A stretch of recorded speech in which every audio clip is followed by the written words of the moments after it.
डर एक एहसास में आपका स्वागत है। इस चैनल पर आपको देखने को मिलती हैं डरावनी और सच्ची भूतिया घटनाएं जो और कहीं देखने को नहीं मिलती।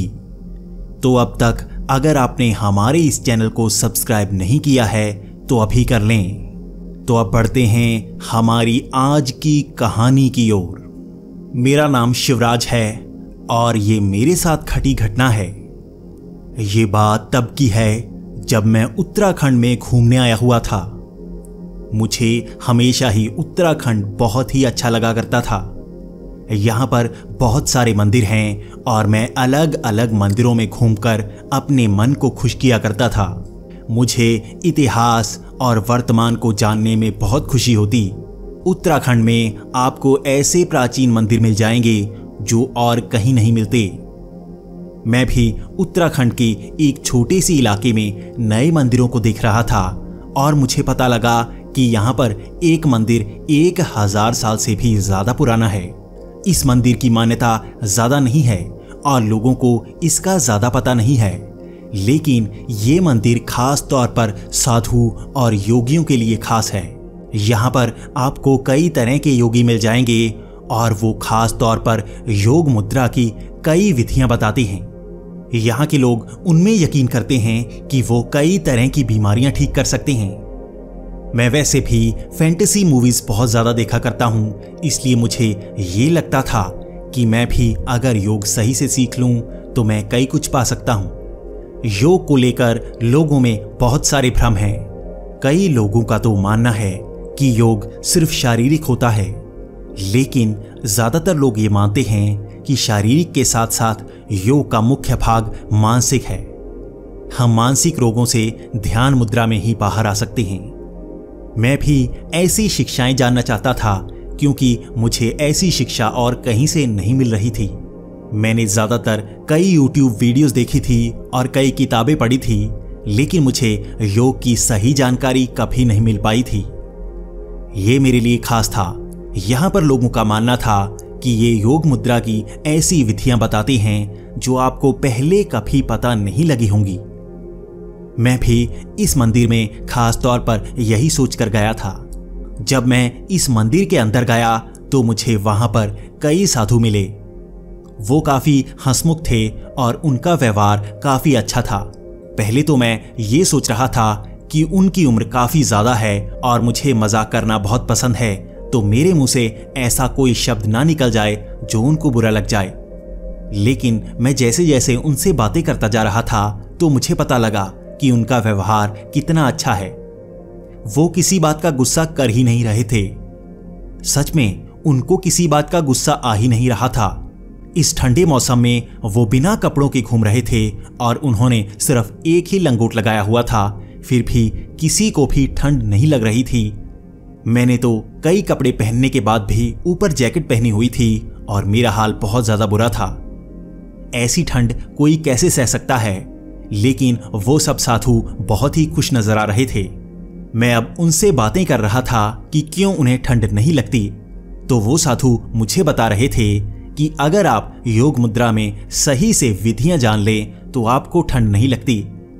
अगर हम शरीर को आंतरिक तौर पर जान लें तो हम ये जान सकते हैं कि इसे कंट्रोल कैसे करना है। उसमें से एक साधु की बातें इस तरह से थी जैसे मेरे लिए नया ज्ञान हो। वो कई तरह की कॉम्प्लिकेटेड बातें बड़ी आसानी से कर रहा था और मैं भी मंत्रमुग्ध होकर उसकी बातें सुनता जा रहा था। ये कोई धार्मिक कन्वर्सेशन नहीं थी, बल्कि बहुत ही साइंटिफिक कन्वर्सेशन थी। वो मुझे ऐसी ऐसी बातें बता रहा था जो शायद किसी साधु को नहीं पता होगी, लेकिन जब उस साधु ने बताया कि वो ग्रेजुएट है तो मुझे बहुत हैरानी हुई। मैं सोचा करता था कि साधु वो लोग होते हैं जो बिल्कुल पढ़े लिखे नहीं होते और बचपन से ही ऐसे ही साधना करने लगते हैं। वो जिंदगी के सारे सुख छोड़कर इसी तरह जंगलों में आ जाते हैं, लेकिन उस साधु ने मेरी आंखों पर लगा वो पर्दा हटा दिया। उसने बताया कि यहाँ पर सब साधु पढ़े लिखे हैं और कई तो PhD की डिग्री लेकर बैठे हैं। ये मेरे लिए काफी हैरानी की बात थी।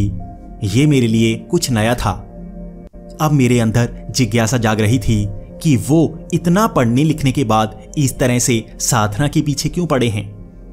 यह सवाल आम था क्योंकि मैं जानना चाहता था कि ये सब करने के बाद भी वो इस तरह से जंगल में क्यों रहते हैं और भोग विलास क्यों नहीं करते, क्यों वो जिंदगी के कई सुखों से दूर आ जाते हैं, जबकि शहर में हमें कई सुख सुविधाएं मिलती हैं, लेकिन वो जंगल में सब कुछ त्याग कर क्यों रहते हैं। आखिर वो क्या पा लेते हैं जिसके लिए वो शहरों में नहीं जाते। तब उस साधु ने एक एक करके सब सवालों के जवाब देना शुरू किया। उस साधु ने कहा कि हम शहर में रहकर कई तरह की तकनीक जान सकते हैं, लेकिन हम दिमागी कंट्रोल नहीं पा सकते।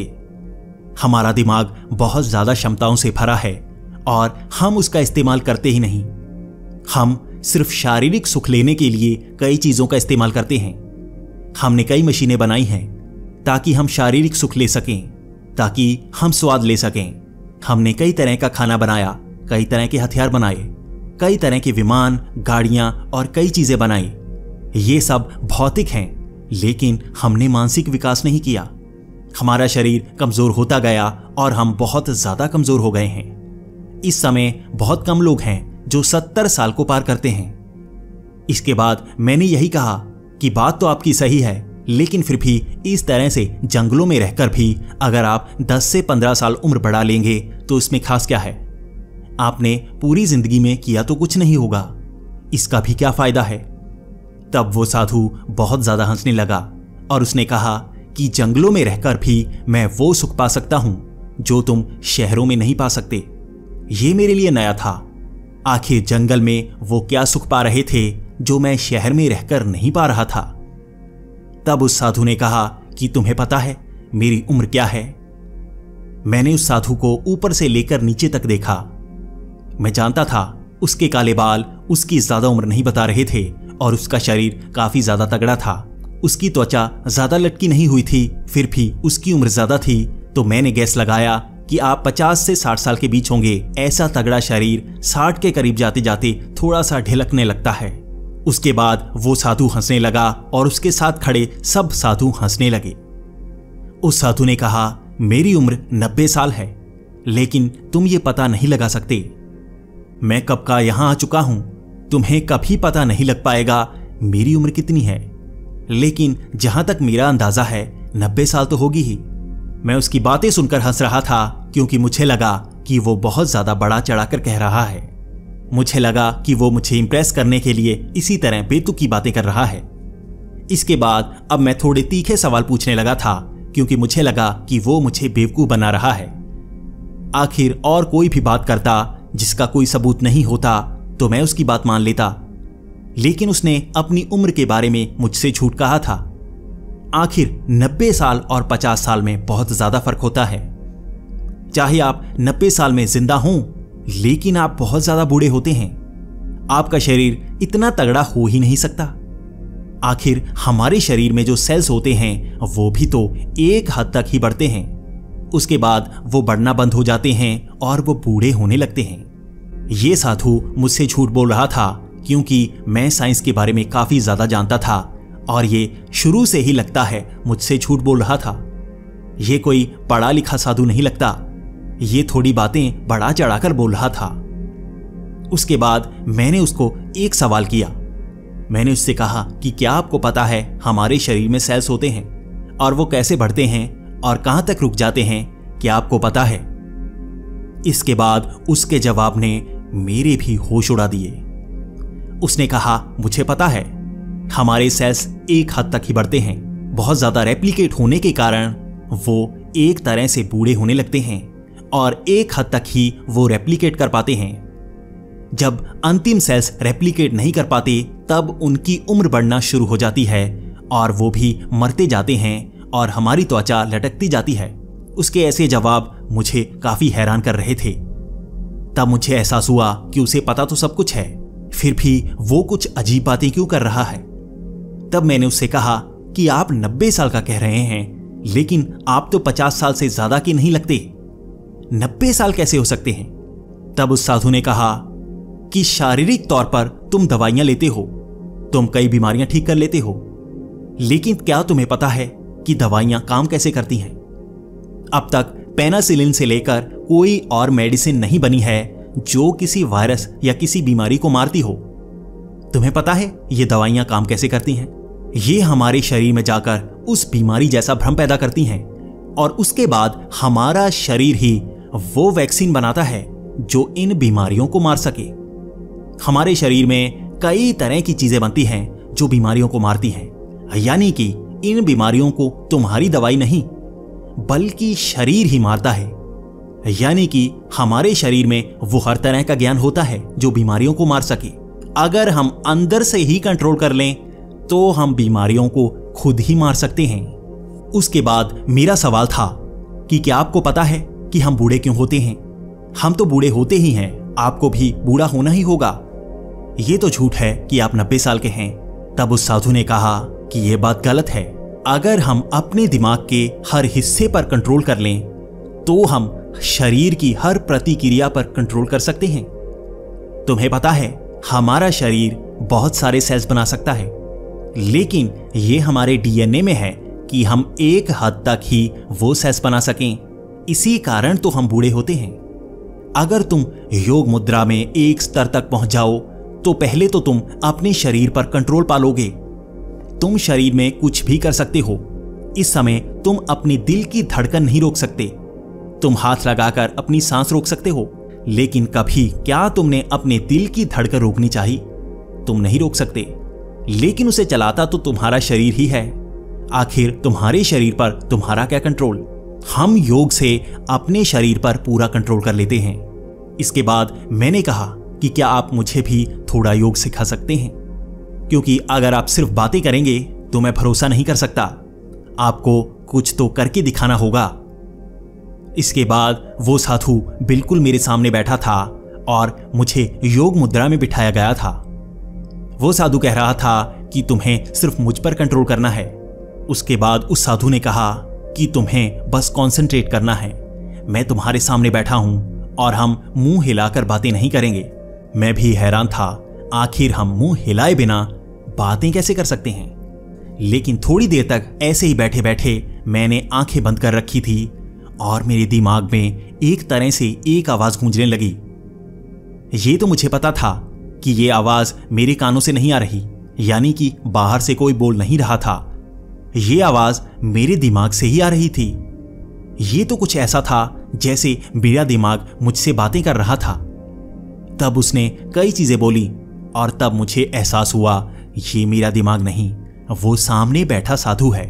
मैंने आंखें खोल ली थी और उसकी आंखें भी खुली थी।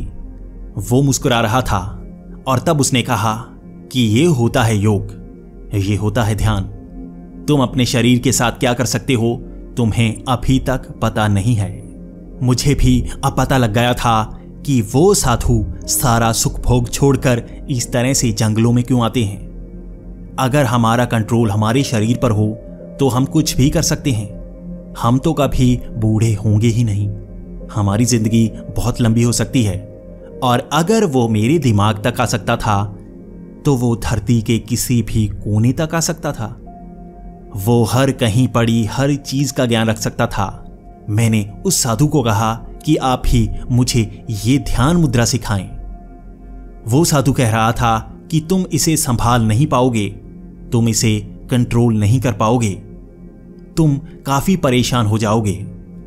तब मैंने उस साधु को कहा कि मेरे पास 1 हफ्ता है, आप जितना सिखा सकते हैं उतना सिखा दीजिए।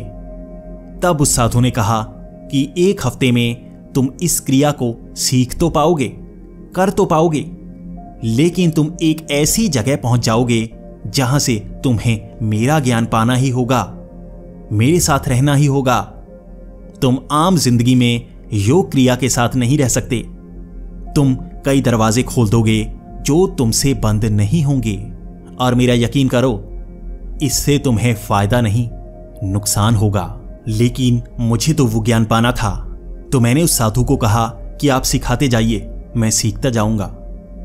वो 1 हफ्ता उस साधु ने मुझे कई क्रियाएं बताई, किस तरह से हमें योग मुद्रा में बैठना होता है, किस तरह से हमें ध्यान लगाना होता है। 1 हफ्ता बहुत ज्यादा कम था, लेकिन उसके तरीके बहुत ही अजीब। वो मुझसे कहता कि सांस पर ध्यान रखो, मैं सांस पर ध्यान रखता और मुझे कब नींद आ जाती। पहले 4 दिन तो मुझे बहुत ज्यादा नींद आ रही थी। तब वो साधु कह रहा था कि नींद से ही तुम्हें जागना है। हमारा शरीर जब नींद में होता है तब उसके कंट्रोल में सब कुछ होता है। तुम्हें उसी नींद से उससे कंट्रोल अपने हाथ में लेना है। जब तुम इस नींद में उस जगह पहुंचने लगोगे तब तुम्हें पता लगेगा कि किस तरह से तुम अपने शरीर पर कंट्रोल कर सकते हो। अगर तुम इस पहली स्टेज तक ही पहुंच पाए तो ही तुम्हारे लिए बहुत ज्यादा है। आगे की तो बहुत कम सोच सकते हो, उसके लिए तो सालों लग जाएंगे। तुम अगर अपने शरीर पर कंट्रोल कर सकते हो वो ही बहुत ज्यादा है। इस तरह 1 हफ्ते तक मैंने वो सब ज्ञान लिया। मुझे पता है 1 हफ्ता बहुत कम होता है, लेकिन उस साधु ने मुझे कई नए तरीके बताए थे। लगभग 6 महीने तक वो सब तरीके मैं घर पर अपनाता रहा। मुझे लालच थी बहुत ज्यादा लंबी उम्र करने की। मुझे लालच थी नई नई शक्तियां पाने की। मैं सोच रहा था कि इससे शायद मुझे कई शक्तियां मिल जाएंगी जिसका इस्तेमाल मैं कर सकूंगा। लेकिन मुझे पता नहीं था कि वो साधु मुझसे क्यों कह रहा था कि मुझे उसके पास होना चाहिए था। 6 महीने तक मैं योग क्रिया करता रहा था, लेकिन 6 महीने बाद तक मुझे काफी अजीब सी घटनाएं महसूस होना शुरू हो गई थी। मुझे कई लोग नजर आते जो किसी और को नजर नहीं आते।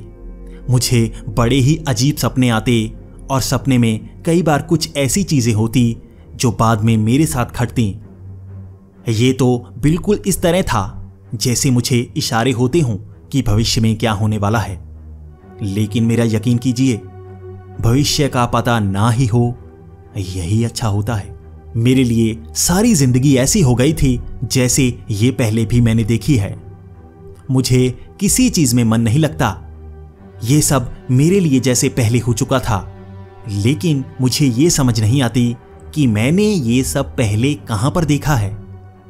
मेरी जिंदगी नर्क बनती जा रही थी। मैं बहुत ज्यादा चिड़चिड़ा होता जा रहा था और मेरा स्वभाव बहुत ज्यादा गुस्से वाला। मैं हर किसी से लड़ता रहता। घर में भी मेरी सबसे लड़ाई होती। सब मुझसे परेशान रहने लगे थे। सब यही जानना चाहते थे कि मैं उन छुट्टियों में कहां गया था जिसके बाद मेरा ऐसा व्यवहार बदल गया। आखिर मैं इस तरह से सारा दिन ध्यान क्यों लगाता रहता हूं? आखिर मैं ज्यादातर सोया ही क्यों रहता हूं? 7वें महीने तो मेरे हाल बहुत ज्यादा बुरे होने लगे थे। मुझे घर के अंदर ही ऐसे लोग दिखाई देते जो किसी और को नजर नहीं आते। कई लोग कुर्सी पर बैठे होते तो कई पलंग पर बैठे होते। वो आधे धुंधले से नजर आते और जब भी उनके कोई पास आता तो उनके बीच से निकल जाता और वो तो जैसे धुएं के बने होते। मैं बहुत ज्यादा डरने लगा था। यह मेरे लिए अलग था। इसके बाद मैंने ध्यान लगाना छोड़ दिया था, लेकिन ध्यान लगाना छोड़ने के बाद मेरे हालात और भी बदतर होते गए।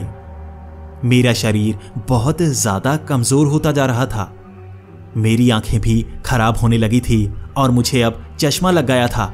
मुझे और भी हैरानी थी कि मैंने ऐसा कुछ नहीं किया। आखिर मेरे साथ ये सब क्यों हो रहा है? धीरे धीरे मेरे हालात और भी बदतर होते गए। मैं काफी ज्यादा कमजोर होने लगा था और अपने आप बातें किया करता था। सब मुझे बताते कि मैं खुद से ही बातें करता हूं, लेकिन मुझे पता है मैं तो किसी से बात भी नहीं करता था, तो मैं बैठा बैठा किससे बात कर सकता हूं? सब लोग मुझसे यही कहते, लेकिन मेरे लिए सबसे डरावना तो ये था कि अब वो भूत प्रेत मुझे सिर्फ नजर ही नहीं आते, वो मुझसे बातें करने लगे थे। वो मुझको कहते कि हमारे साथ आ जाओ, हमारे पास आ जाओ। वो जैसे मुझे अपनी तरफ खींचते जा रहे थे और मैं भी उनसे बचना चाहता था, लेकिन उनसे बचकर मैं जाता कहां? हर कहीं वो मुझे नजर आते। मैं किसी कमरे तक में छिप जाता, वहां पर भी वो आ जाते। वो बाथरूम में भी आ जाते। वो तो हर जगह थे। मैं उनसे छिप नहीं सकता था। अब मुझे पता था कि उनसे बचने के लिए मुझे दोबारा उत्तराखंड जाना ही होगा। मुझे उसी मंदिर में जाना होगा और उस साधु से बात करनी होगी। उस साधु से बात करके ही मुझे वो चीज़ें मिल पाएंगी जिससे मैं बच पाऊंगा। मुझे वो ज्ञान चाहिए। इससे आगे क्या करना है, इससे बाहर कैसे निकलना है? क्या ये हमेशा के लिए मेरे साथ जुड़ गया है? क्या ध्यान करने के बाद ऐसा ही होता है? ये सवाल मुझे चीरते जा रहे थे और मुझे इन सब का जवाब पाना था। मैं अगली सुबह ही उत्तराखंड पहुंच गया। मुझे यहां पर उसी मंदिर में जाना था और मैं 1 घंटे में ही उस मंदिर में भी पहुंच गया। मैं उस साधु को उसी मंदिर में ढूंढ रहा था, लेकिन वो मुझे वहां पर मिल नहीं रहा था। मैंने वहां बहुत ज्यादा पूछने की कोशिश की कि आखिर वो साधु कहां गया है, और मुझे यही पता लगा कि आसपास के जंगलों में वहीं पर वो छिपकर रहते हैं। वो आम लोगों से नहीं मिलते, लेकिन मुझे पता था वो मुझसे जरूर ही मिलना चाहेगा, और मुझे ये भी पता था कि उसे पता होगा कि मैं यहां पर आया हुआ हूं। वो तो सब जान सकता था। मैं उस जंगल में उसे काफी देर तक ढूंढता रहा और मुझे एक झरने के नीचे वो मिल ही गया। मैं भागता हुआ उसके पास गया और मेरा चेहरा देखकर वो हंस रहा था। उसने यही कहा कि तुम्हें तुम्हारे सवालों के जवाब मिले या कई और सवाल खड़े हो गए। मैं उसके सामने एकदम सीधा खड़ा था और काफी हैरान खड़ा था। मैं डर सा रहा था। मैं ये जानना चाहता था कि मेरे साथ हो क्या रहा है, और मेरे सवाल मेरी जबान से जैसे बाहर निकलना चाहते थे। मैंने तभी उससे कहा कि मेरे साथ बहुत कुछ हो रहा है। आप यकीन नहीं करेंगे, मुझे यहां पर भी कई लोग नजर आ रहे हैं। वो भूत हैं या प्रेत मुझे नहीं पता। क्या ये मेरे दिमाग का भ्रम है या दूसरी दुनिया का दरवाजा मेरे लिए खुल चुका है? लेकिन उसके बाद उस साधु ने मुझे सब कुछ बताना शुरू किया। उस साधु ने कहा कि ये ध्यान बहुत मुश्किल होता है। तुम्हें क्या लगता है तुम आसानी से इसे पा सकते हो? मैं पिछले 40 साल से लगा हुआ हूं इसे सही तरह से पाने के लिए। मैं जिंदा स्तर तक पहुंच गया हूं। इसके बाद मुझे मरना होगा अगले स्तर तक जाने के लिए। तुम ये सब नहीं पा सकते। कठोर तपस्या करना हर किसी के बस की बात नहीं होती। तुम भी ये नहीं कर पाते, मुझे पता था। लेकिन तुम तो इस तरह से कह रहे थे जैसे तुम इसे पाना ही चाहते थे। तुम सुख भोग को पाने के लिए इस ज्ञान को पाना चाहते थे, इसलिए तुम अधूरा ज्ञान पाकर ही यहां से भाग गए। मैंने तुमसे कहा था तुम्हें मेरे साथ रहना होगा। यह ज्ञान बहुत मुश्किल होता है। उसके बाद उस साधु ने पूरी सच्चाई बताना शुरू किया।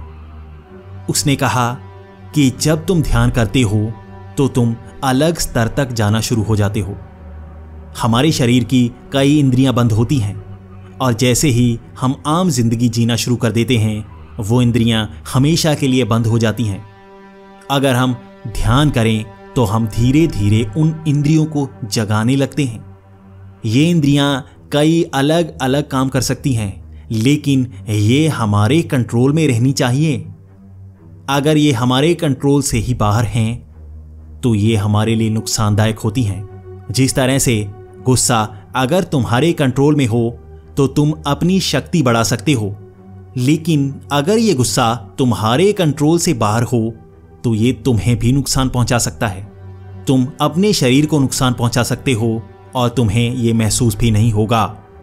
जब वो गुस्सा कम होगा तब तुम्हें पता लगेगा तुम क्या गलती कर बैठे हो। इसी तरह से शरीर में और भी कई इंद्रियां होती हैं, वो तुम्हारे कंट्रोल में होना बहुत ही जरूरी होती है। तुमने भी योग का ज्ञान अधूरा ही पाया। ध्यान के अधूरे ज्ञान को तुम ऐसे ही चलाते गए और सही जगह पर तुम पहुंच ही नहीं पाए। तुमने अपनी इंद्रियों को जगाना तो शुरू कर दिया, लेकिन उसे कंट्रोल कैसे करना है ये तो तुम्हें अब तक पता नहीं लग पाया। तुम अपनी जिंदगी को और भी बदतर बना पाए। उसके बाद मैंने उस साधु को कहा कि मुझे ये भूत या प्रेत क्यों नजर आते हैं, यही तो मेरी परेशानी का सबसे बड़ा सबब है। तो उस साधु ने कहा कि तुमने अपनी एक इंद्री को थोड़ा जगाना शुरू कर दिया है। तुम्हें क्या लगता है हमारे यहां सिर्फ एक ही दुनिया है। हम कई दुनियाओं से जुड़े हुए हैं। इन प्रेतों की दुनिया भी यहीं पर है। वो अलग आयाम है, तुम उसे देख नहीं सकते, लेकिन वो हमारे साथ जुड़ा है। हम मरकर सिर्फ आयाम बदलते हैं और तुम दूसरे आयाम को देखने लगे थे। यही तुम्हारे डर का सबब था। वो तुम्हें अपनी ओर बुलाना चाहते हैं क्योंकि तुम उनसे बात करने लगे थे। वो धीरे धीरे तुम्हें अपनी जगह पर ले ही आते और इस तरह तुम मरते। तुम्हें ध्यान का सही ज्ञान पाना होगा और अगर तुम कठोर तप करना ही नहीं चाहते तो तुम्हें अपनी इंद्रियां बंद ही रखनी होगी और सिर्फ अपने दिमाग को ही खोलना होगा। अगर तुम स्वस्थ शरीर चाहते हो तो तुम्हें उसी तरफ कंसंट्रेट करना होगा। इन बड़ी इंद्रियों को जगाना तुम्हारे बस की बात नहीं। इसके बाद लगभग 2 महीने तक मैं उसी साधु के पास इंद्रियों का ज्ञान पाता रहा। धीरे धीरे मुझे वो भूत प्रेत दिखना बंद हो गए। तब धीरे धीरे मेरा शरीर भी बहुत बेहतर होता गया। तब उस साधु ने कहा था कि मुझे कई साल लग जाएंगे घोर तप करने में। इसमें 30 से 40 साल लग सकते हैं। तब तुम धीरे धीरे अपनी उम्र बढ़ाते जाओगे। मैं तो दूसरी दुनिया में जाना चाहता हूं। मैं दूसरी दुनिया का वो आयाम महसूस करना चाहता हूं। मैं उससे भी परे जाना चाहता हूं। ये ज्ञान मैं तुम्हें नहीं दे सकता। उस साधु के ये जवाब मेरे लिए काफी अजीब थे, लेकिन अब मैंने काफी अच्छा ज्ञान पा लिया था। मुझे योग की कई क्रियाएं आ गई थी जो शरीर को बहुत ज्यादा स्वस्थ बना रही थी। मेरे शरीर में कई एलर्जीज थी जो अब खत्म हो गई थी। मेरे शरीर में कई विकार थे जो ठीक हो गए थे। मैं इससे बहुत ज्यादा खुश था और इससे ज्यादा का ज्ञान पाना भी नहीं चाहता था। आखिर ऐसा ज्ञान किस काम का जिसे आप पूरी तरह से समझ ना पाओ। इतने लंबे समय तक वो ज्ञान पाना किसी आम आदमी के बस की बात नहीं। मैं भी तो आम आदमी ही तो हूं। उसके बाद मुझे वहां से जाना था, लेकिन मेरे कुछ सवाल थे। मेरे सवाल भूत प्रेतों को लेकर थे। मैं उसे तो जानना चाहता था। मैंने उस साधु से पूछा कि आखिर हमें भूत प्रेत नजर ही क्यों आते हैं, और मैंने तो इन इंद्रियों को जगाया था। आखिर उन लोगों को भूत प्रेत क्यों नजर आते हैं जो कई बार रात को घूमते हैं। तब उस साधु ने बताना शुरू किया, लोग मरने के बाद भूत प्रेत बनकर यहीं पर रहते हैं, बस उनका आयाम अलग होता है। वो हमें नजर नहीं आते, वो हमें महसूस नहीं होते, लेकिन कई बार हम बहुत ज्यादा डर जाते हैं या कई बार अंधेरे में हमारा दिमाग इस तरह से काम करने लगता है कि हम उस इंद्रिय को थोड़ा सा जगा देते हैं, जिससे हमें ऐसा एहसास होता है कि हम भी उस दुनिया के किसी प्राणी को महसूस कर पाए हों। यही होता है कई लोगों के साथ। उन्हें भूत प्रेत नजर आते हैं। और तुम्हें नहीं लगता कि जब हम डरे हुए होते हैं तभी हमें भूत प्रेत क्यों नजर आते हैं? हमारे शरीर में कई इंद्रियां हैं, और मेरा यकीन करो, तुम सब इंद्रियों की जानकारी नहीं पाना चाहोगे। ये तुम्हारे लिए सही नहीं होगा। इसके बाद मैंने उस मंदिर से विदाई ली और मैं घर को निकल गया। मुझे अब योग का सही ज्ञान था और मैं ये जान गया था कि योग हमारे लिए फायदेमंद तभी हो सकता है अगर हम ध्यान का सही ज्ञान पाएं। गलत ज्ञान से की गई क्रिया हमें नुकसान भी पहुंचा सकती है।